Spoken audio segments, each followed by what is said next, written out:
Video title. I took my backyard camera to be checked. The technician said, leave. Right now. The technician didn't even look at me when he said it. He kept his eyes locked on the screen, face drained of color, fingers frozen over the keyboard.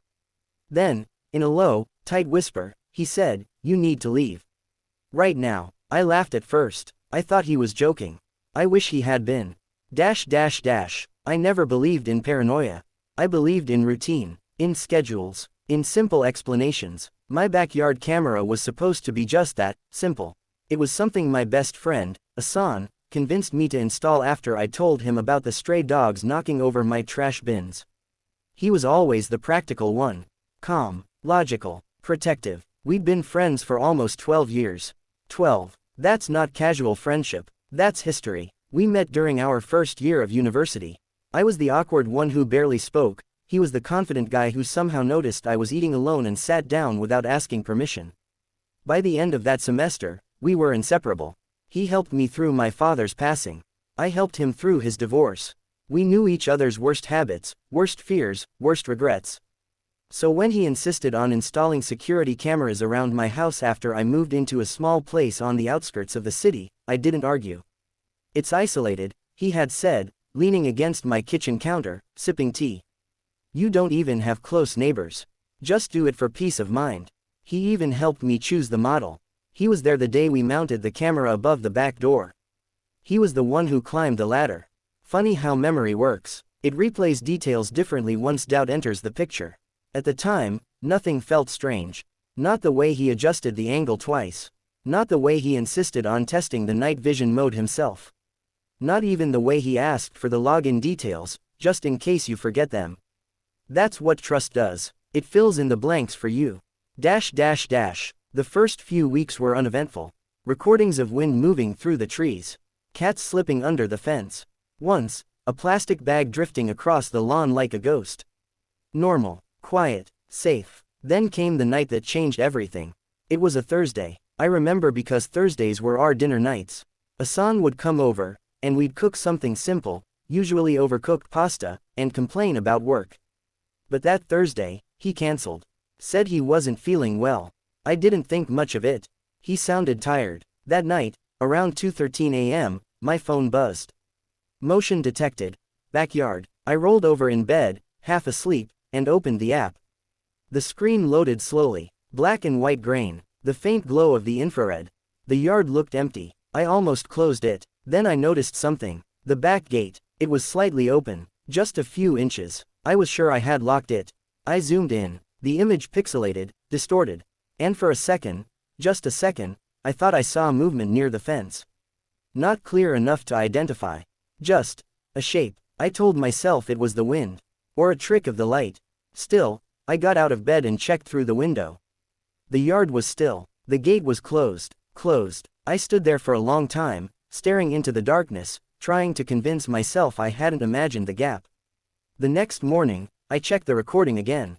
The footage from 2:13 a.m. was corrupted. That's the only word I can use. The timeline skipped from 2:12 to 2:17.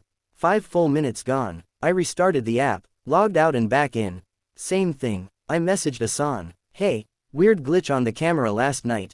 Footage missing. He responded almost immediately. That happens sometimes. Cheap firmware. Bug probably. Don't stress. He even sent a laughing emoji. I remember feeling relieved. He understood these things better than I did. He worked in IT. If he said it was normal, it was normal. Right. But then it happened again.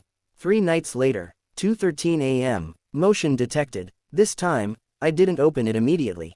I just stared at the notification. Something about the time unsettled me. I opened the app. The gate was open again. Wider this time, and there was definitely movement near the shed. My heart began to pound. I squinted at the screen. The figure was blurry, partially cut off at the frame's edge. Tall, still, facing the house, facing my bedroom window. I couldn't breathe. I rushed to the window and pulled the curtain back just a little. Nothing. The yard was empty. The gate was closed. Again, I checked the footage. Corrupted. The same 5-minute gap. 2:12 to 2:17. Like something, or someone, didn't want to be seen. That morning, I called Asan instead of texting. He didn't answer, which was strange. He always answered. He called back 30 minutes later. I explained everything. This time, he didn't laugh. There was a pause. A long one. Bring the camera to a technician, he finally said. Maybe the storage is damaged. His voice sounded off, tight, controlled. I asked if he could come with me. He hesitated. I've got meetings all day. But it's probably nothing. Just get it checked. Probably nothing. That phrase echoed in my mind. The technician's shop was small, cluttered with wires and blinking routers. The kind of place that smells faintly of dust and overheated plastic. He looked like he hadn't slept much in years. I explained the issue, trying to keep my voice steady. He nodded, plugged the device into his system, and began scrolling through the stored data. I stood behind him, arms crossed, trying to act calm. At first, his expression was neutral. Then it changed. His jaw tightened. His breathing slowed. He clicked something rapidly, then stopped. Rewound. Paused. Zoomed in. I leaned forward. What is it? I asked. He didn't answer. He replayed a segment again. And that's when I saw it. Not clearly. Just enough. A figure in the yard. Standing near the back door. Not blurry this time. Not cut off. Clear. Close. Looking directly into the camera. The technician suddenly minimized the screen. He turned slightly in his chair but didn't fully face me.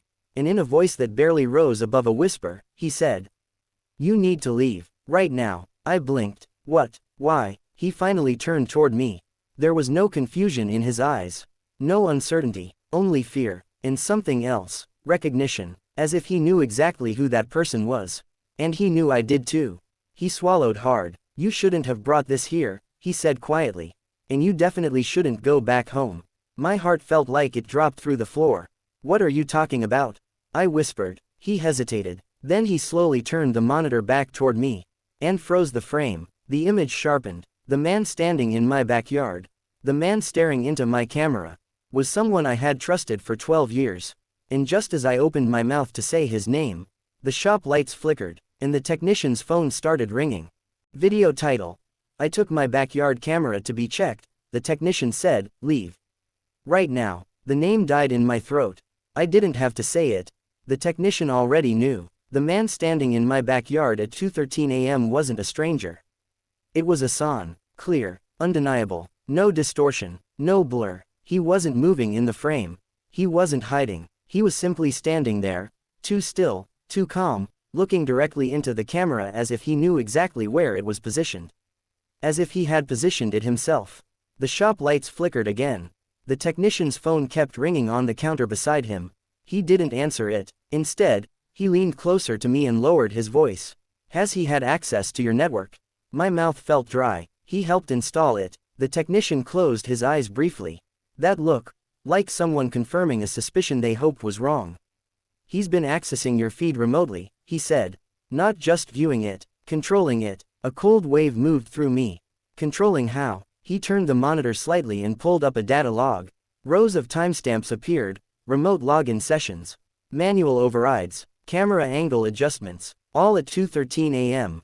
Every time. My stomach twisted. He disabled recording for exactly 5 minutes each time, the technician continued. "That's why you have the gaps. The system wasn't malfunctioning. It was being told to stop." My mind raced backward through every memory. Hassan insisting on testing the angles.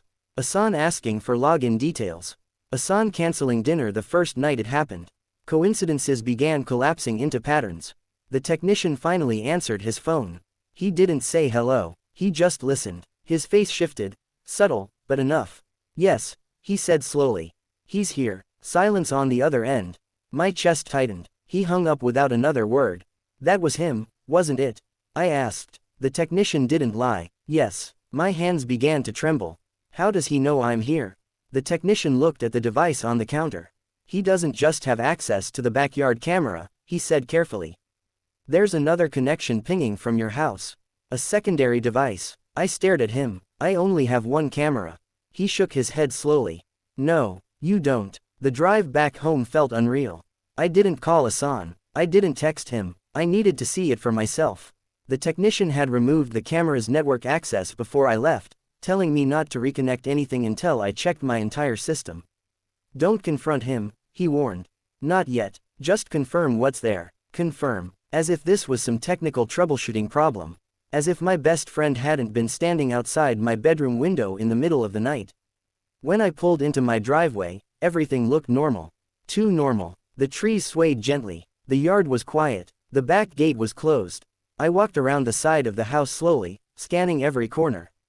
Nothing. No footprints. No disturbed soil. No obvious signs. I unlocked the back door and stepped inside.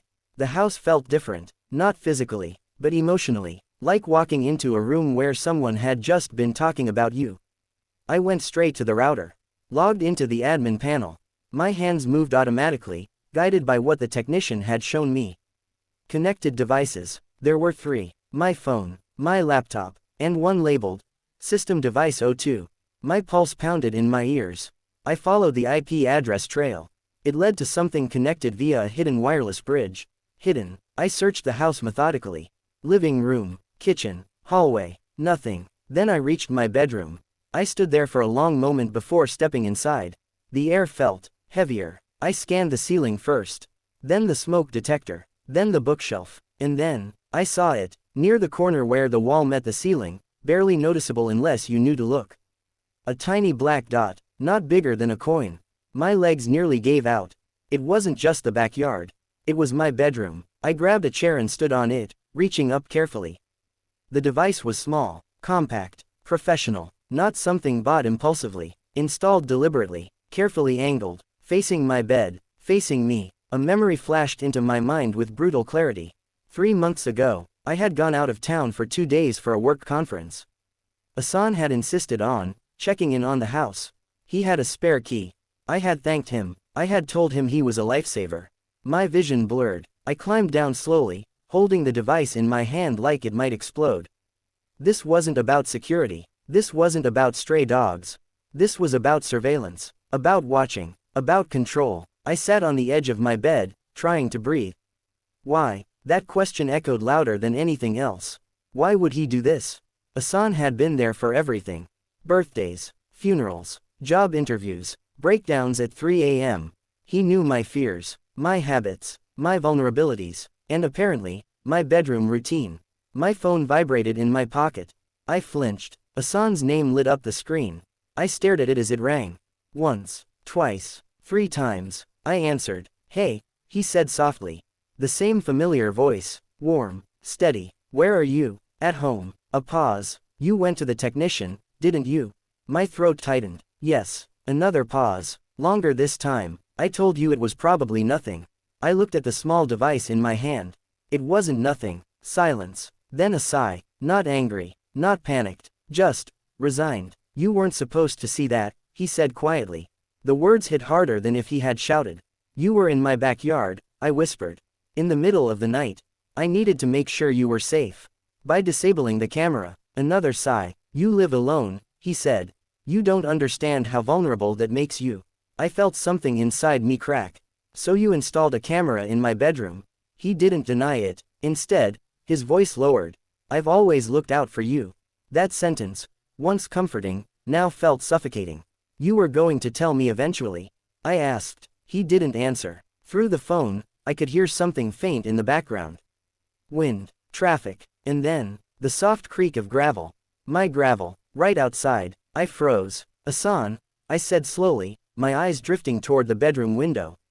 Where are you? A pause. Then, almost gently, don't be afraid. The gravel shifted again, closer this time, and just before I gathered the courage to look through the curtain. There was a soft knock on my back door.